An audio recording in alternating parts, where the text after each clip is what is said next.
Hi everyone, Samir and Samit here, and welcome back to our F1 podcast. Today we'll be talking about the 2023 Miami Grand Prix. And once again, as usual, Miami produced a very pathetic, boring, non entertaining, and typical American race.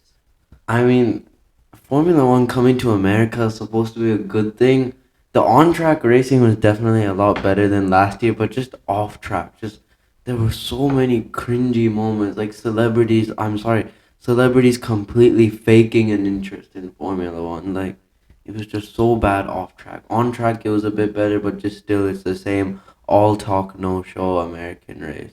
Yeah, we need to keep the classic tracks like Austin on the calendar, and if we are to bring in another American track, it can't be like Miami or Las Vegas. We need something like Indianapolis back Yeah. again, like tracks that are known for their historic heritage as well as their really close racing and intense battles and stuff that are fan favorites too, and that the fans are looking forward to. Yeah, the OG fans, like the ones that Yeah. actually like F1 rather than come to it just because it's a global event.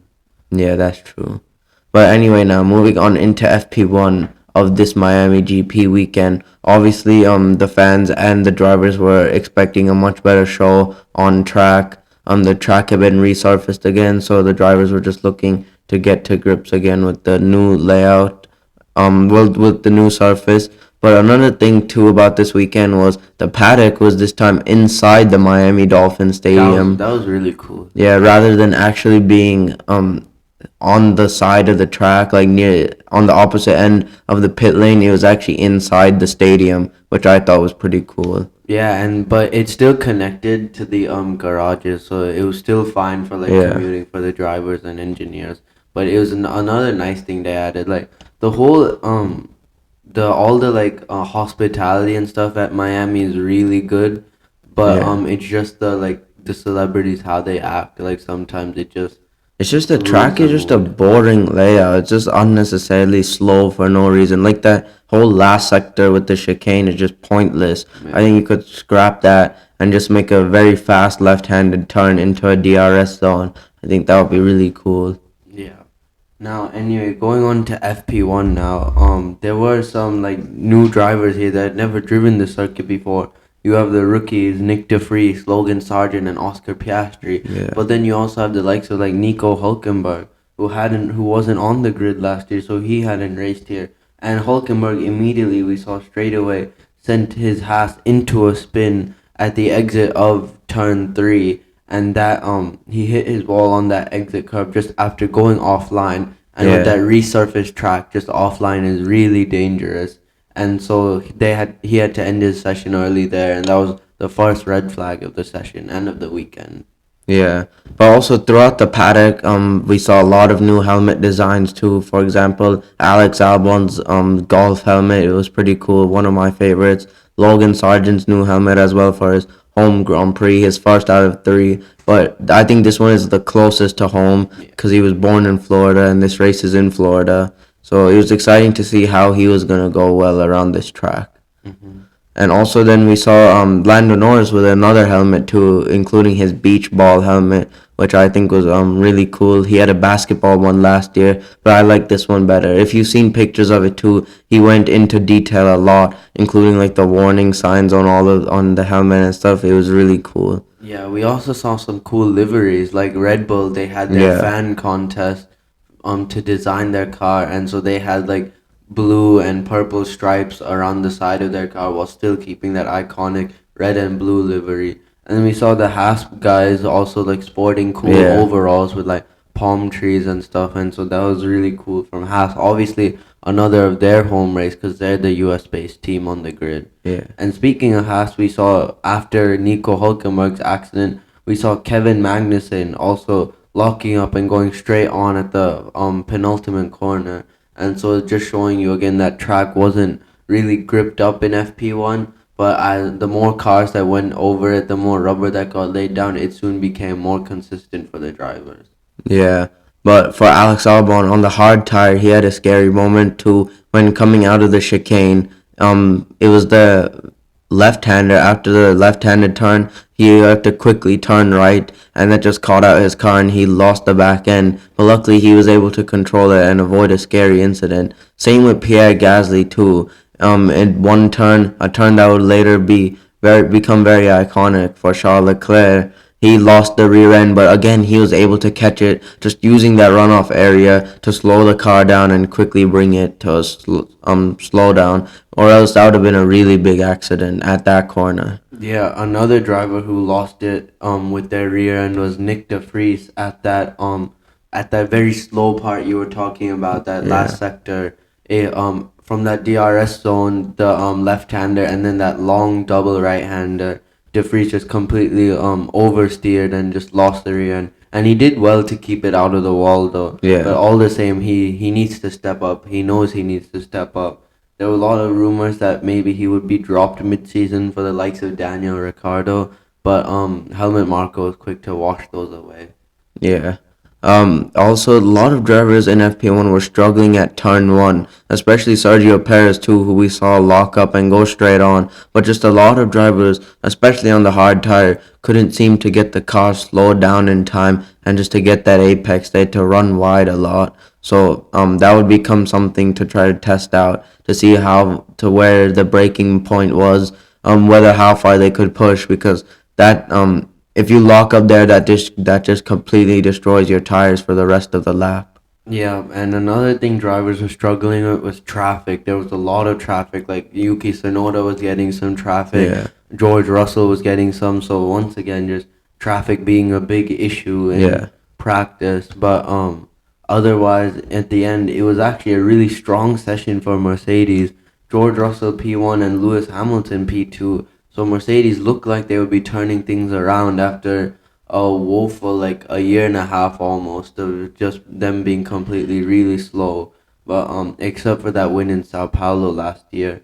But they look like they would be turning things around as well as Ferrari because Charles Leclerc P3 in FP1 ahead of reigning world champion Max Verstappen. Then Sainz came fifth, and then Gasly and the Alpine followed in sixth, and then yeah. the two Aston Martins, Alonso seventh and Stroll eighth, then Nico Hulkenberg ninth and Esteban Ocon 10th.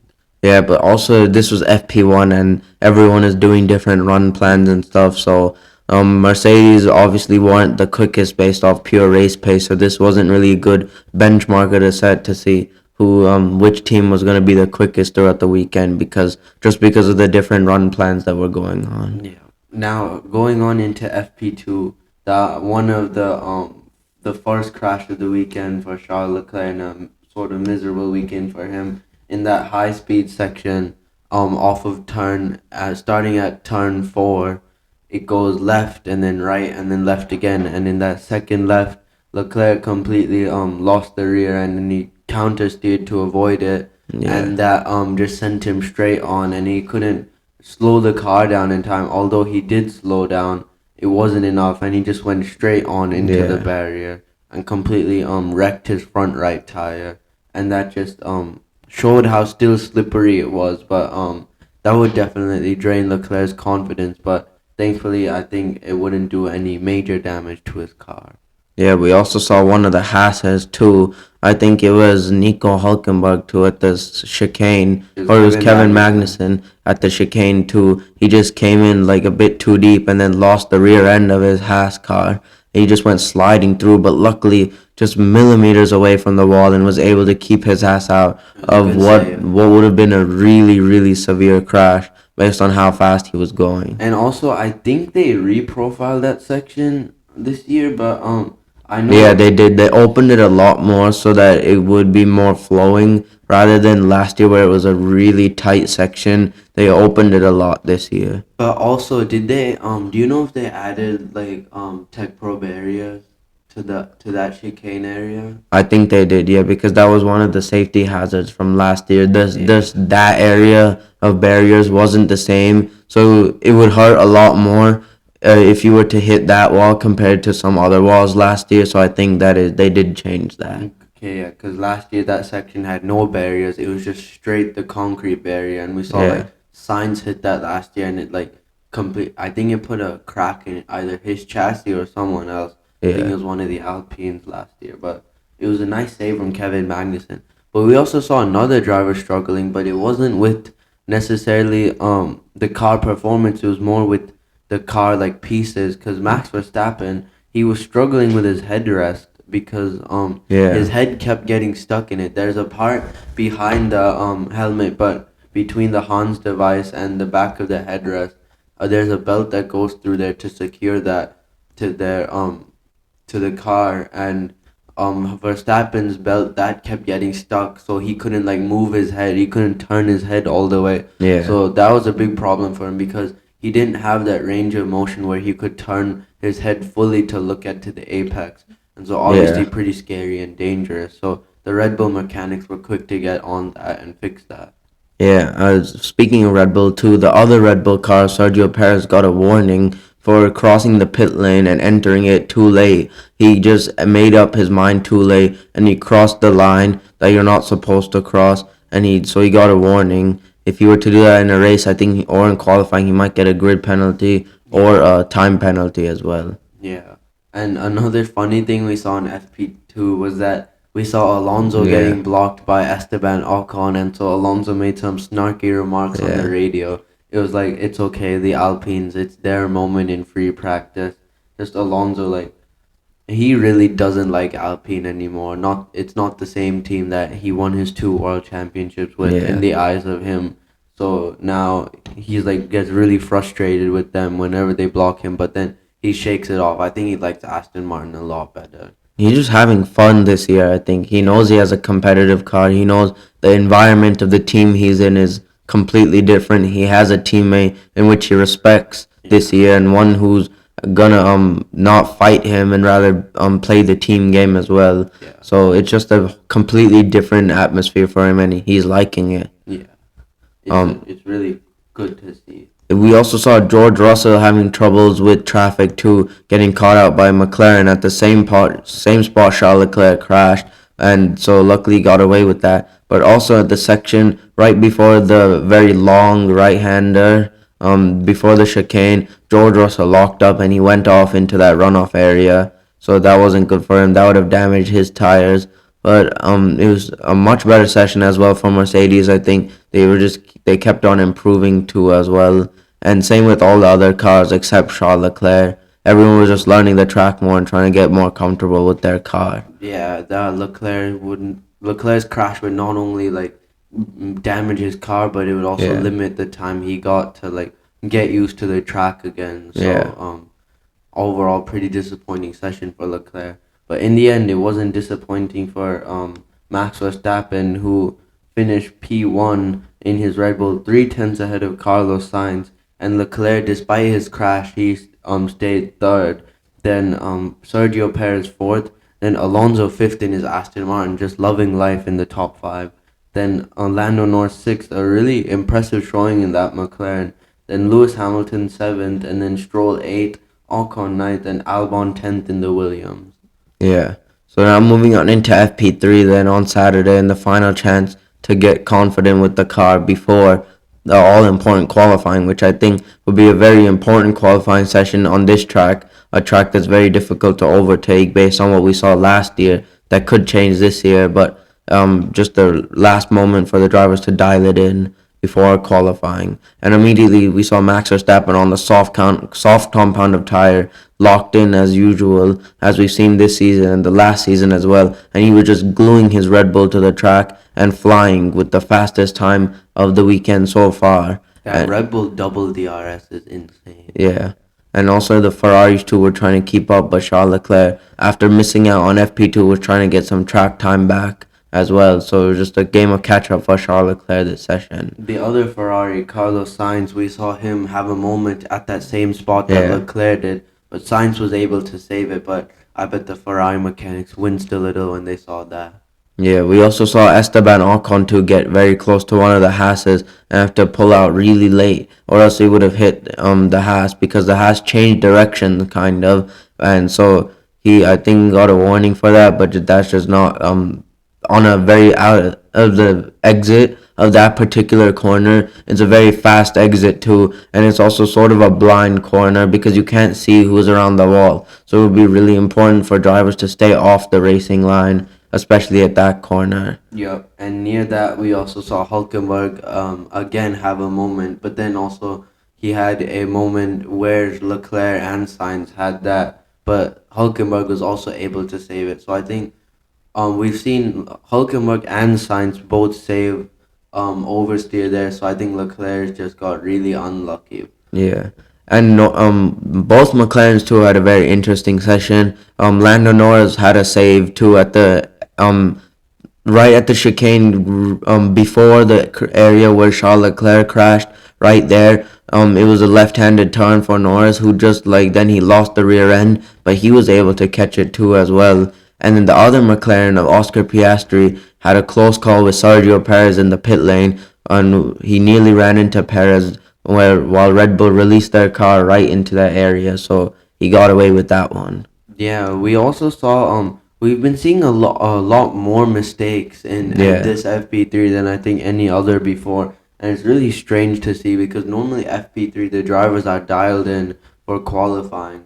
But also we saw at the hairpin at that penultimate turn we saw both George Lewis Hamilton and Alex Albon locking up and going straight on at that hairpin.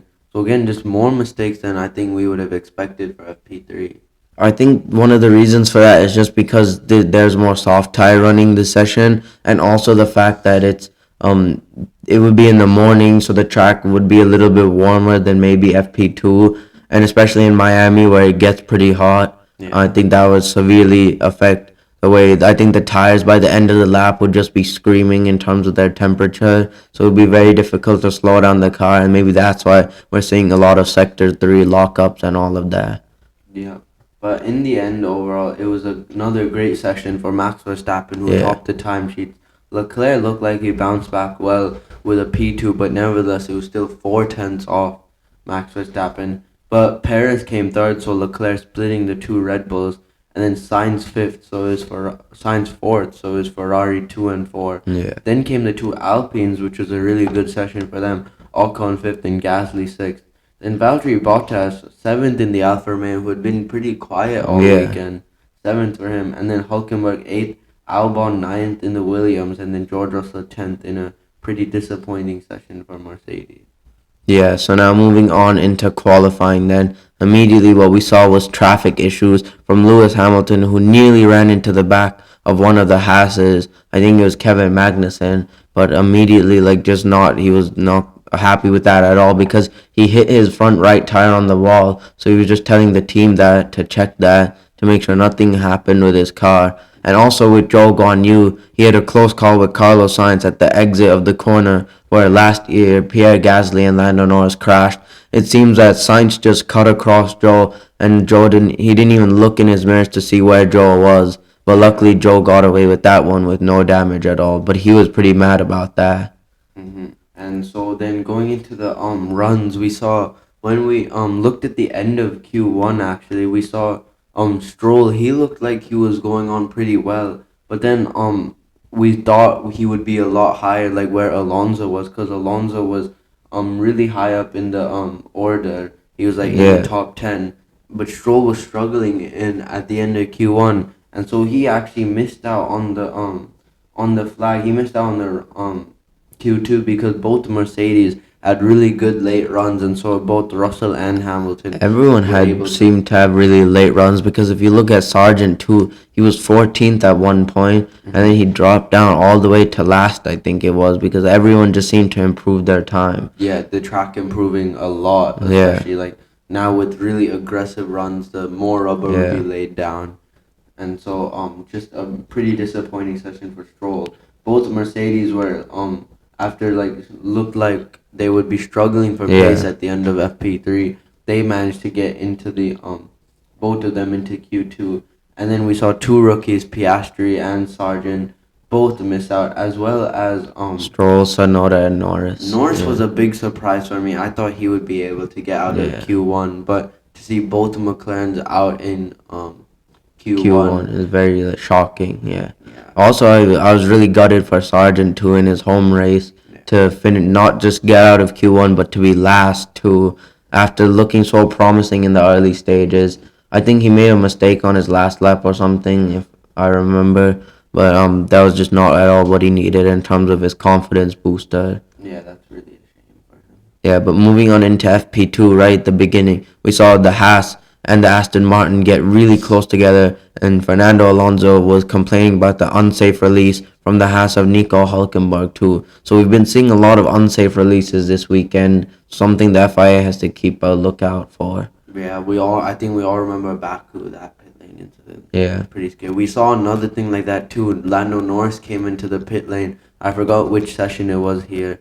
And a reporter or someone was just walking straight Yeah. across, and Norris almost hit him, but thankfully he didn't. And so already a week on after that incident happened in Baku, we saw this happen here in Miami. So a real shame that the Yeah. FIA haven't really stepped up that much. But continuing on towards the late part of Q2, then while all the drivers were trying to get their last runs in, Kevin Magnussen was improving and he went up to P7 too. And so that put him into the temporary into Q3. But drivers were still improving behind. So just like Fernando Alonso and Esteban Ocon, also Nick De Vries too, who was in the relegation zone at the moment. Alonso was safe and he clinched P3 in Q2. Esteban Ocon was also provisionally safe and he improved his time to P6. But Nick De Vries, as he crossed the line, he couldn't improve his time and he stayed in P15. So another disappointing qualifying from Nick De Vries. At least he made it into Q2. Yeah, that's true. Yeah.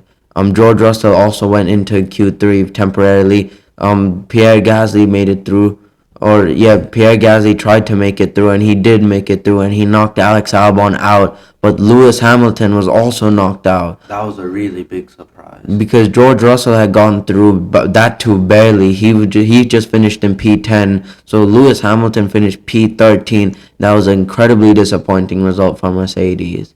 Yeah, I mean, we knew they had really low pace, but we didn't expect them to be that low. Yeah. Like Hamilton not to get that good not to get that lap in, but he also said that he thinks his team put him out in a really bad gap Yeah. between cars, so he might have gone a lot of traffic.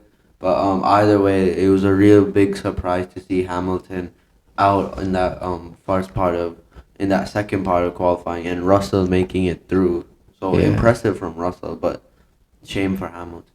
So moving on into Q3, then we saw with 9 minutes to go, we saw Max Verstappen and Sergio Perez on their latest runs, and Max Verstappen actually made a mistake at the area where Charles Leclerc crashed.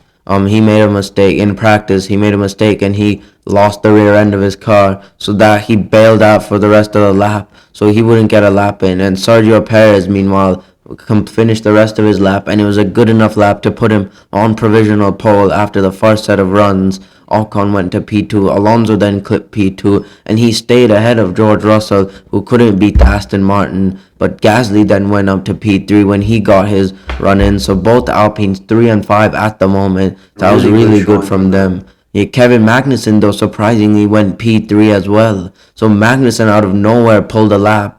But just at the very end, we saw Charles Leclerc get it all wrong at the final corner and lock up after going purple in the second sector. He couldn't get it done in time, and that cost him a lot of time because he finished in P6, which became P7 slowly right after Carlos Sainz clinched P3. So this brought us then to the final set of runs where Charles Leclerc was absolutely on it, and he was on it. Both Leclerc and Verstappen needed to be on it. Yeah, but Leclerc was if you looked at the footage, he was absolutely flying until he started flying off the track and into the barrier.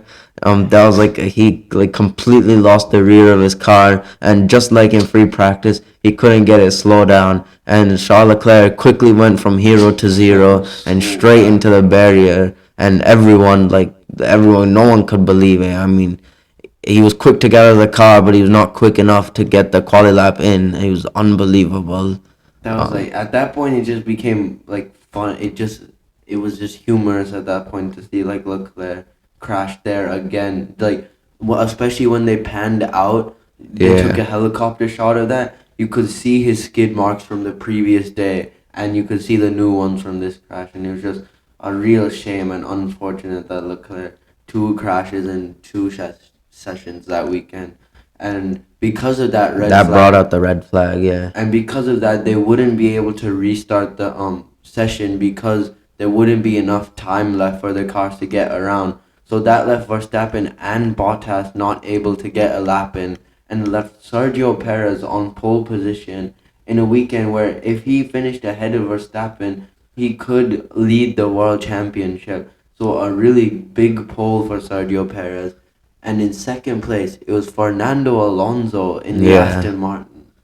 And Carlos Sainz too in P3, but I was going to say to Sergio Perez, especially on another street track. Sergio Perez, the street fighter as he's known now, could he make another win on a street circuit too?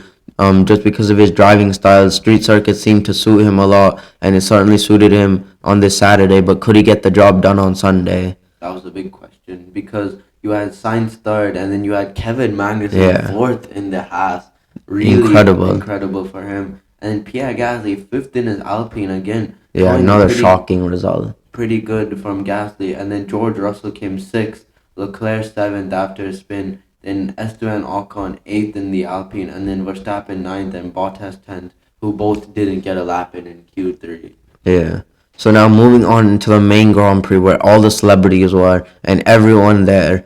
95% of people don't know what F1 even stands for, but it's all good as we saw the lights go out. We saw Sergio Perez get a really good start, but Alonso also got a good start, and he looked in the first phase to challenge Sergio Perez, but at the second phase, Perez darted to the inside, and he kept his lead into turn one, and Sainz was challenging Alonso too. As we looked to the back, we saw one of the McLarens go wide after some contact, it looked like. It was Lando Norris getting hit by Nick DeVries, so DeVries Yeah. again making a mistake, this time at the expense of Lando Norris.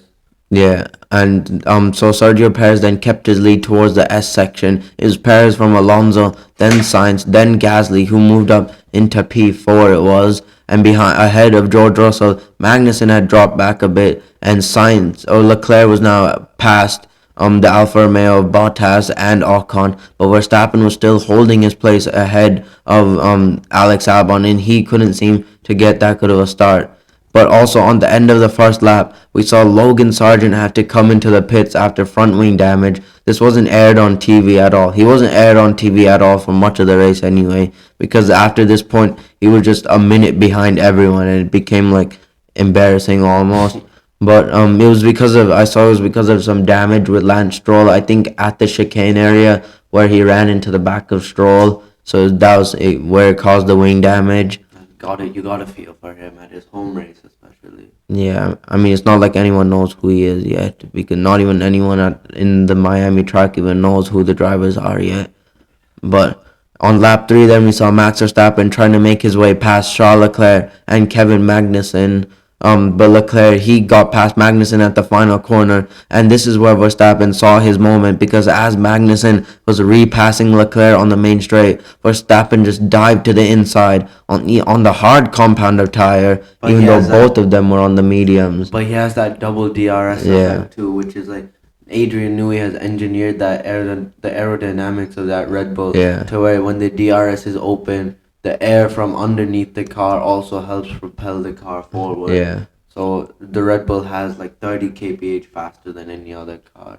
Yeah, but then on lap 8, we saw Verstappen again make his move, this time on George Russell at the final corner, and he just used the straight line speed to get away. And that brought us to lap 9 there when he made his move on Pierre Gasly at the same corner, the final corner, and he was able to continue pressing on. Where then we saw Russell come back at Gasly in towards turn 1, and he was able to get his position back. The move on Gasly sort of for Verstappen was like a half-hearted lunge, and he Yeah, kind of sort of went in, and then when he saw that there was a gap, he finally committed to that. yeah, And at that moment, I realized that Verstappen was probably gonna win this. I mean, I yeah, should have known that. Really, he had a good chance anyway, especially from seeing his performance like at Spa last year. But yeah, at that moment when I saw Verstappen go up into fourth, I was like, okay, I think he's gonna win this, not Perez. But yeah. it was if he did win it, it would have been a really good performance. I remember His saying to mentality, myself, though, his mentality this weekend was just get past everyone and see where you end up. yeah, On lap 13, then we saw Charles Leclerc get past Kevin Magnussen finally, but he locked up at turn 1, and Magnussen then was able to get back down the inside in a move that's called the up and under or the switchback. He was able to get past Charles Leclerc, and that was really frustrating Leclerc again, and that brought Esteban Ocon into play as well. So it became a 3-car battle quickly. And on the next lap, we saw Max Verstappen closing up to Carlos Sainz in P3 already, and by lap 14, Max Verstappen was up into the podium positions after starting in P9 and just like a tenth or two behind Fernando Alonso, 6 tenths behind Fernando Alonso in already. fact, he was really close that by the time they got to that same corner, the very next lap, Yeah. Verstappen was able to make his move on Fernando Alonso and move up into second. So it became a Red Bull 1-2 once again. But now the question is which Red Bull would finish 1 and which one would finish 2. Yeah. Lap 18, we saw Carlos Sainz pit, and after a huge lockup, he couldn't slow down in time. That earned him a 5-second time penalty due to speeding in the pit lane because he couldn't slow down in time. But that was just added to his misery after he pitted for the hard compound of tires Yep, and following lap we saw Perez pit on lap 21. on Yeah. lap 21. We saw Perez pit for his hard tires, but Verstappen stayed out. And so what Verstappen was trying to do was he still had pace in his tires, so he kept pushing and pushing, Yeah. trying to keep that gap big enough to where he could pit and stay ahead of Sergio Perez, which is called the overcut, where you stay out in your opponents in the hopes that you Yeah. put in good enough lap times where you can come out ahead of them. But that didn't work out for Verstappen, where he actually came out behind Perez still, But much closer, yeah. and on faster tires, on Yeah. the medium tires. So it was whether we could see Perez hold off Verstappen or whether we could see Verstappen make a move on Perez for the win. On lap 27, we saw Fernando Alonso get past his countryman Carlos Sainz into that zone right before the DRS zone, right before the chicane. I mean, at the exit of the DRS zone, he was able to get past Sainz and close up to Ocon. But on lap 37, then we saw a move being placed by Charles Leclerc on Kevin Magnussen. So finally, he got past the Haas again after being stuck behind the rear wing. But then, right in towards turn 1, Magnussen just came back again at Charles Leclerc. So once again, Magnussen stayed ahead of Charles Leclerc, and this was now becoming too much for Leclerc to bear, I guess. Huge problem for Leclerc, but Yeah. it was a great showing of defense from Kevin Magnussen. Really impressive from him, especially a Haas holding off a Ferrari. Like for that long too is actually incredible too, just because of how much like the amount of difference in the pace compared to the cars, and just incredible patience from Magnussen too to wait for Leclerc's mistakes and to wait for like the DRS to aid him and stuff and saving his battery. That's incredible from him. Yeah, but also I think the Ferrari was just generally struggling Yeah. in the race because on lap 37 we saw George Russell overtake Carlos Sainz before Yeah. going into that section of slow corners, and so not only was Leclerc struggling, but it looked like Sainz was struggling as he couldn't catch up to Alonso, and instead he fell into the clutches of George Russell. Yeah, Leclerc finally got his man on lap 38, where he waited this time for the DRS zone on the start-finish straight, and he was able to send it to the inside of Kevin Magnussen and not lock up this time, and he kept the position ahead of the Haas. And on lap 45, then we saw Max Verstappen finally come into the pits to pit for the medium compound of tire. And this we saw Sergio Perez retake the lead, but Verstappen was really close behind. He was just 2 seconds back on his teammate, and just 2 laps later he was already up on the back of his teammate, and he made the move into on the very last corner he went to the outside, but Sergio Perez defended. So this was really good racing from the two Red Bulls, what we wanted to see and what we were waiting for. But then Max Verstappen just timed his move perfectly, and with 10 laps to go, he made his move up into the lead of the Grand Prix from starting ninth on the grid. Lap 48, he moved into the lead, and there was no way Perez could catch up back to him. It really showed Verstappen's mentality here Yeah. to just keep on pushing and go flat out as fast as you can. And he didn't let the fact that Perez was starting on pole phase him, and Yeah. he just completely had Perez this weekend. Yeah. Like even though it was a Definitely. street circuit, Verstappen showed that I think he showed that he's still the best driver at Red Bull so far. Yeah. And it'll take a lot from Perez if he wants to consistently beat him on these occasions. Yeah. And on lap 53, then we saw Charles Leclerc trying to make a move on Pierre Gasly in the Alpine, and Leclerc could not get him into turn one, but Gasly locked up and he went deep, and so Leclerc was able to get him on the exit of turn two and into turn three. Yeah. So nice smart play from Charles Leclerc, finally not making a mistake for once himself. And on that very same lap, we saw Lewis Hamilton then Close up, attacking yeah. Pierre Gasly, and Hamilton went down the inside of Gasly before the section of long slow corners. So a nice move from Hamilton. Yeah, then on lap 55, we saw Lewis Hamilton get past Charles Leclerc too. Right before the chicane, he was able to get past Charles Leclerc and move up into P6. And that brings us now to lap 57, where Max Verstappen had already flew away out in front, a 5-second gap, and he was able to win the Miami Grand Prix for the second time in 2 years. It was a really good performance from him, and Sergio Perez made it another Red Bull 1-2 this season. Their fourth of the season. Their fourth of the season, yeah. And then Fernando Alonso came home on the podium again for Aston Martin, his fourth podium of the season, and a really controlled and mature drive from him to get just to get another really good result for Aston Martin. Yeah, 3-3-3. Every podium has been third place so far, so really Yeah. good. Alonso enjoying life. George Russell came fourth, a nice effort from him in the Mercedes. Then Sainz fifth, and then Hamilton decent in sixth, and then Leclerc seventh on a pretty miserable weekend for him. And then Pierre Gasly and Esteban Ocon got 6 points for Alpine. Gasly eighth and Ocon ninth, and then Kevin Magnussen giving a point to Yeah. Haas in their home race. Yeah, so overall, a pretty decent race, not the best race. Qualifying was pretty interesting, but other than that, not much to really like talk about, I guess, or like to dissect into compared to other tracks. But thank you guys for listening to this episode of our podcast, and be sure to join us next time when we talk about the 2023 Monaco Grand Prix, because Imola was cancelled due to the heavy flooding in the area.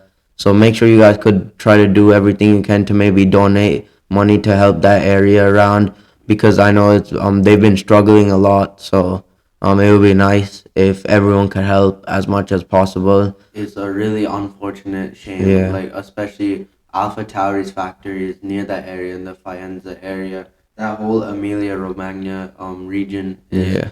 completely flooded. If you saw pictures of the track at Imola, just there were sections of it just completely Yeah. flooded, The and paddock was flooded. it was really such a shame. And thankfully there weren't a lot of deaths. I think there were just a couple of really unfortunate deaths, but overall, if everyone could try to pitch in and donate some money and help towards that cause, that would be a really nice thing.